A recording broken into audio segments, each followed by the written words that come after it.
Let's welcome in NBA expert Colin Henniger here to talk about the Knicks this offseason and what maybe we can expect this season, although kind of hard to figure that out right now. Let's talk about Jalen Brunson. Look, we know his dad's an assistant coach there.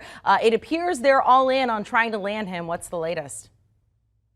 Yeah, I mean, all signs indicate that Jalen Brunson is going to sign with the Knicks. This has been the development really since the Knicks started making all those moves on draft night. We could kind of read the tea leaves here. And Brunson, he's a really good player. You know, he showed us last year with the Mavericks what he's capable of doing, not only playing alongside Luka Doncic as kind of the second ball handler, second scorer, but also taking over when Luka was hurt and showing that he can potentially be, you know, your number one option for stretches of a game or for stretches of a series. I don't think he's going to be your number one option moving forward for a team that has championship aspirations. But they clearly have zeroed in on Jalen Brunson. They're willing to pay him, and we'll see how that contract works out long term. But this is a guy who you want to commit to. He's a hard worker. He shows up. He plays pretty much every game. And obviously with the ties to hiring his dad as a coach, they clearly had kind of a culture fit in mind with bringing Jalen Brunson in. So this isn't a move that's going to suddenly make the Knicks a championship contender, but it looks like they're kind of in the asset collection business right now, trying to stay relevant while, you know, kind of building up their stockpile just in case a superstar comes available, you know, in the near future. Yeah, and of course, they cleared up all that room, apparently, for him. Now, let's say that doesn't work out for some reason. We know a lot of people, including Avery Johnson, would like to see him stay with the Dallas Mavericks, and some people thinking that would be the best move for him, although money talks. If he does decide to stay with the Mavs, what's next for the Knicks? Yeah, I mean, Jalen Brunson going back to the Mavs was what people thought was going to happen, and this Knicks scenario just kind of came along. So it's certainly not, you know, out of the foreseeable possibilities that Brunson does go back to the Mavericks. So if that happens, what are the Knicks left with? There are not a lot of free agents out there, assuming guys like Zach LaVine and Bradley Beal and James Harden all go back to their teams. So a guy out there who might be able to kind of replicate what they're getting from Jalen Brunson is Colin Sexton. He's a restricted free agent with the Cavaliers, which means that they can match. But given that they have Darius Garland and Karis LeVert and they're kind of built their core without him last season, I don't think the Cavs would be too eager to throw a huge contract at Colin Sexton if the Knicks are willing to spend some money on him. So, you know, a very similar player to Brunson. He can put the ball on the floor, kind of a scoring, undersized guard. Shot the ball well from three the last time he played. Obviously, he didn't play much last season because of his injury. But if you're going to lose a guy like Brunson and you're looking for a replacement, somebody who can do similar things, maybe not on the same level, Colin Sexton's a really good option. And let's not forget that this is a guy who averaged 20 plus points when he played full time a couple seasons ago. So you might be able to get him kind of on a bargain just because teams haven't seen him play and he's coming off the injury. And I think that would be a good fallback option if the Knicks get surprised and Jalen Brunson does return to the Mavs. Let's talk about Julius Randle here, because apparently the Knicks are now calling other teams looking for some potential suitors, maybe a trade going on there. I know you have a couple proposals of what you would maybe like to see happen in that particular trade. What are they? Yeah, well, first let me say it's going to be very hard to trade Julius Randle. I think the Knicks have been exploring options for a long time now. He clearly declined last season after a tremendous season 2 years ago. But if they're in the market, if they're able to find a partner, one team I'm looking at is the Atlanta Hawks, and that's because they have their own kind of not disgruntled, but a power forward who they think probably won't be there very long. All the reporting is that John Collins probably isn't going to be on the Atlanta roster by the start of next season. And there's also reports that the Hawks aren't getting the kind of offers that they expect for a guy like that. So, hey, we have a power forward we don't really want. You have a power forward they don't really want, or he doesn't want to be there. Why don't we swap them? But if that's the case, Julius Randle at this point in his contract is a negative asset. So you're going to need to attach some draft capital. I'm looking at the Knicks just picked up a swath of first round picks. So let's give them the 2023 first and the 2025 first along with Randle. You get John Collins back. That gives you a young, exciting power forward to pair with your young core and Jalen Brunson and then, all the RJ Barrett and all the other guys the Knicks are going to bring along, Obi Toppin. And then for Atlanta, you get a guy in Randall who can at least keep you relevant, keep you in the playoff picture while you figure things out. And the key piece is obviously those 2 first-round picks. So, I don't think this is going to happen, but if the Knicks get desperate and if Atlanta is simply not getting the offers that they want, John Collins is another person who they could pick up. Another trade who you could look at, this is kind of in dreamland, but we've learned in the NBA, anything can happen. Rudy Gobert out in Utah. I think that they, the Jazz obviously are having some friction out there, kind of trying to decide which direction they want to go in. They just hired a young head coach in Will Hardy. If they decide they want to get rid of Rudy Gobert, the Knicks might be an attractive option because of those picks. So again, Randall is not equal to Rudy Gobert. You're going to need to throw in some salary as well. So I think Cam Reddish, an exciting young player. We still really haven't gotten a chance to see him play huge minutes, to show what he can do. So I think Utah might be intrigued by him. And then again, those 2 first-round picks as kind of an incentive. So, Rudy Gobert in New York would really shore up their defense. I'm sure Tom Thibodeau would absolutely love having him out there. And he's still young enough that he can build alongside that young core while you end up getting rid of Julius Randle, which will open up minutes for Obi Toppin at the power forward. So those are a couple trades that, in the scenario that the Knicks are able to find partners for Julius Randle, the Hawks and the Jazz might make sense. A lot of decisions the Knicks have to make. Now, you did mention in that bringing along RJ Barrett. So here's the thing. Knicks have not re-signed a player they drafted in the first round to a second contract coming off their rookie deal. Since Charlie Ward back in the 90s, RJ Barrett could change all of that. Is that exactly what we're expecting here with him in the Knicks? I was not expecting to hear a Charlie Ward reference this morning. Heisman Trophy winner Charlie Ward, by the way. But yeah, I think all signs indicate that RJ Barrett is going to be extended by the Knicks. I think he's shown enough in the last couple seasons to prove that he can be, if not the number 1 guy, at least a vital piece of a team that eventually ends up contending for a championship. The key is going to be how they build around him. But you look at his improvement as a ball handler, you look at his improvement as a 3-point shooter over the last couple seasons, which has really separated him. And you put him alongside, potentially a Jalen Brunson guy to help take some of the pressure off of him. Barrett was really, once Derrick Rose was injured last year, Barrett was really one of their only playmakers. If you add in Jalen Brunson, that takes some of the pressure off Barrett. I think that helps him develop more into the role that he's eventually going to have. But yeah, I think he's going to be in the company of the great Charlie Ward in being extended by the Knicks. I believe he is still the only NBA player to ever win a Heisman Trophy there. Let's talk about Mitchell Robinson here because they're trying to figure out exactly what's going to happen. And the clock is ticking because they would not like to lose him. So it looks like all signs pointing toward maybe about a 4-year deal. What's the latest with him? What do you expect to happen? Yeah, I expect them to sign Mitchell Robinson. Obviously, if one of those trades for Randall that I mentioned happens, then that's going to, kind of block up the center position. But I think they're happy to re-sign Mitchell Robinson. He's a guy who just hasn't really been available. He's been injured a lot since he's been on the Knicks. But you look at the defensive potential, and it's off the charts with his length, his shot blocking ability, his ability to block 3-pointers, which is a huge thing if you're playing drop coverage, to be able to cover and get your hand up and contest those 3-pointers.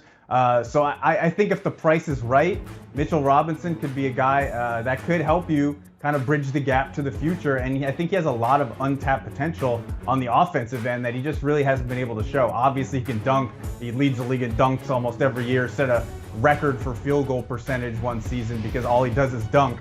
But I think there is some more potential there. So I think investing in a guy like Mitchell Robinson, as long as the price doesn't get out of control, I think that's a smart move for the Knicks moving forward.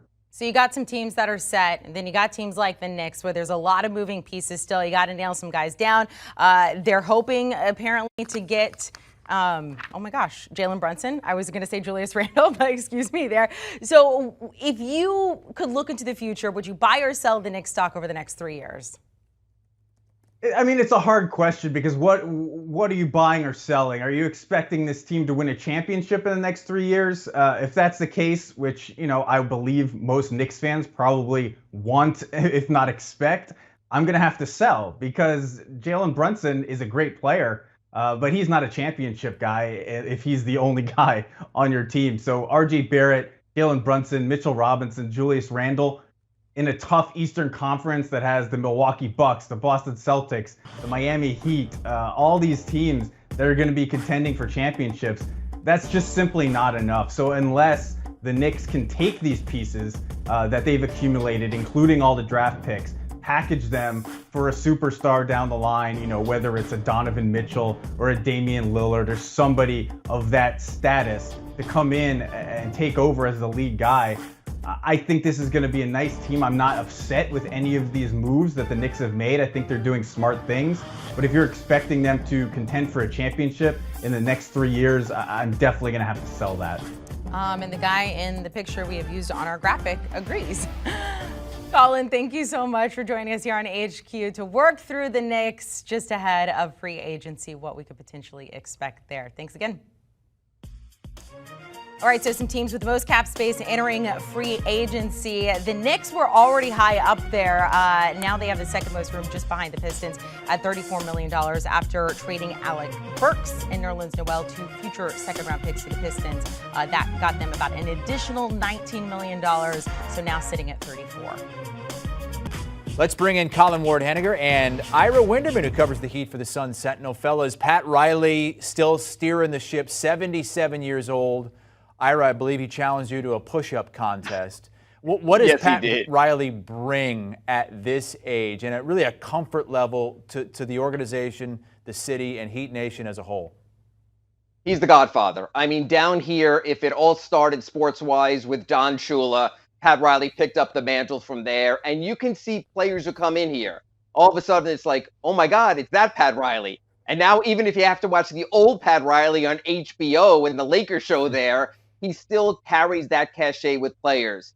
He was the one, as much as anyone, who got Jimmy Butler to come here. He's the one who's kept the legacy alive, and he's the one who refuses to lose. No remaking the franchise here, no rebuilding, no tanking. It's who he is, and it probably can at 77 still do more push-ups than me. Yeah, that's what Pat Riley brings is winning. They're almost synonymous, right?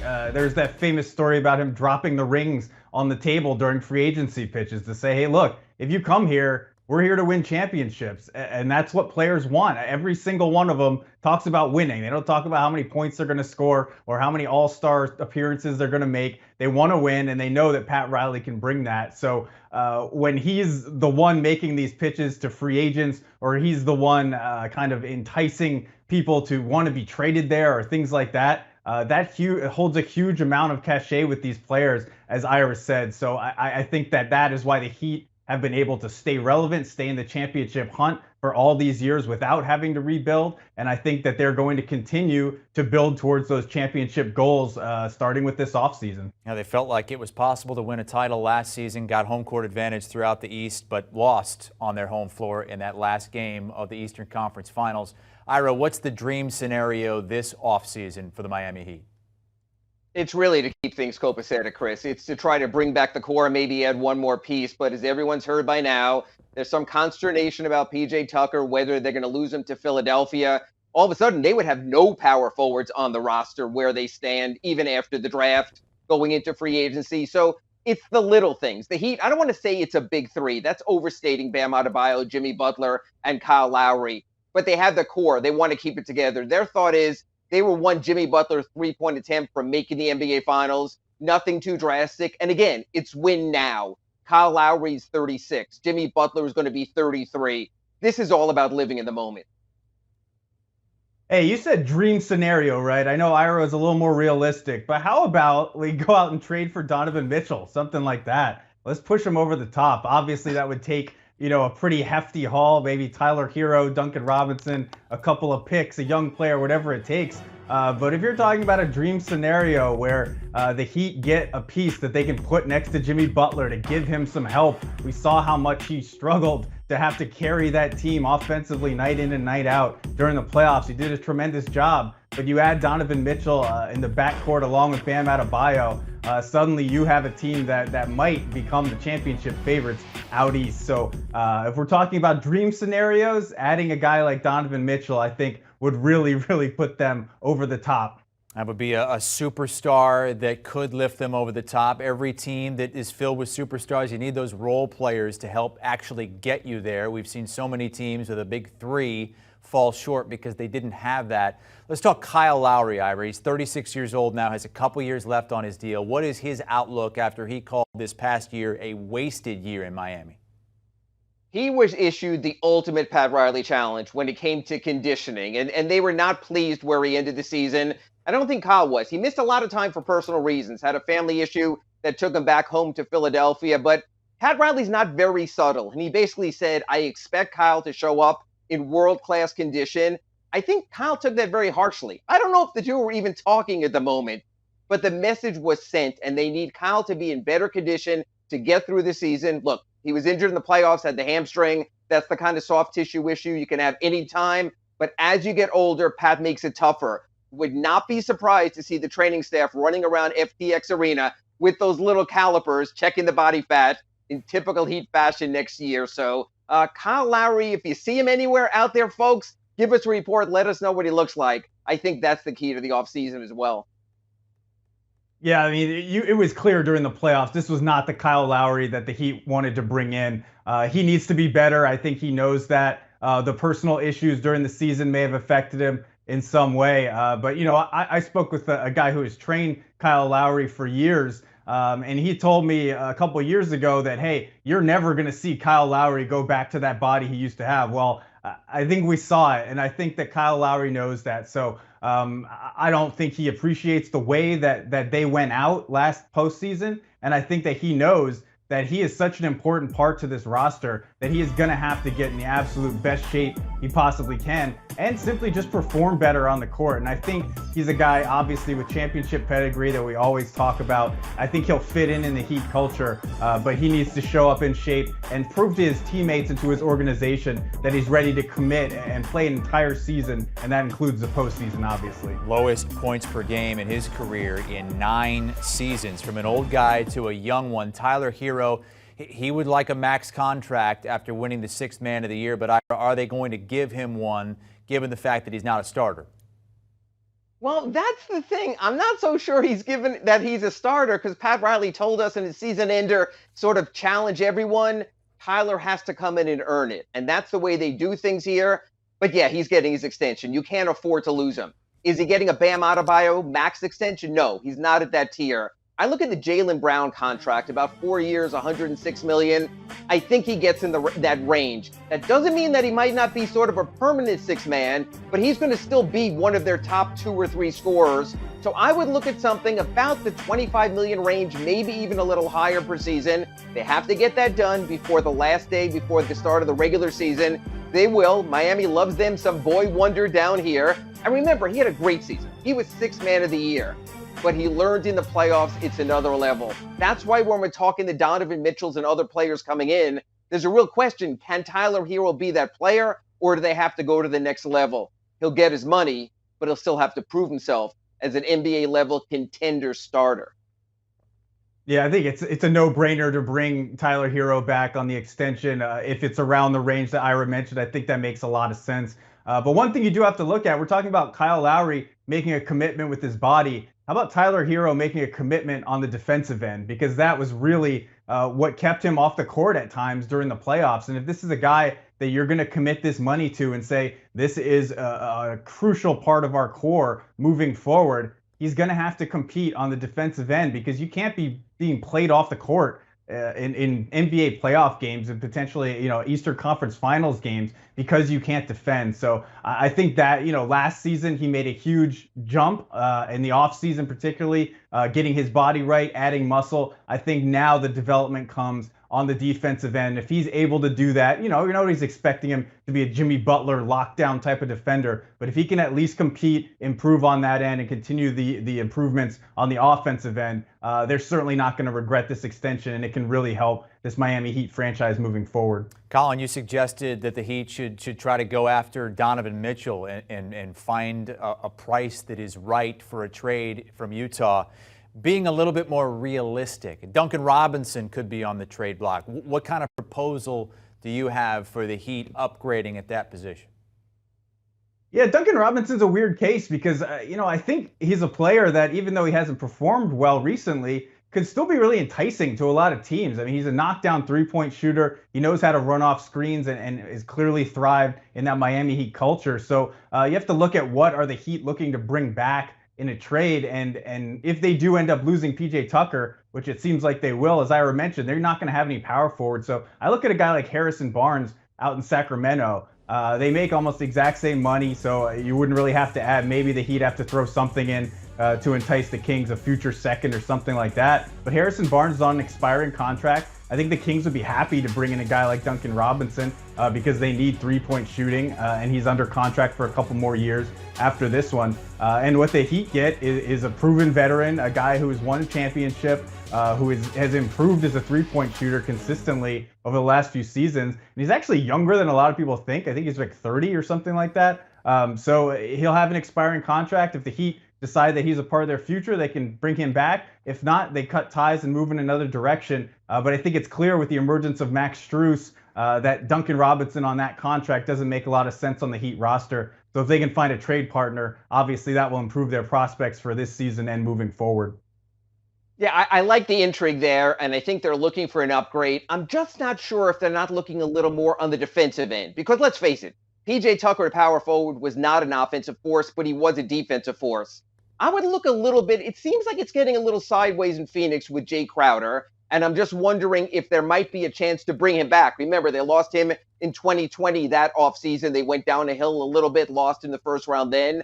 I think that might be a viable name. I think there's some other bigs they would rather get that defensive component from also. And I think the other part of that equation is this.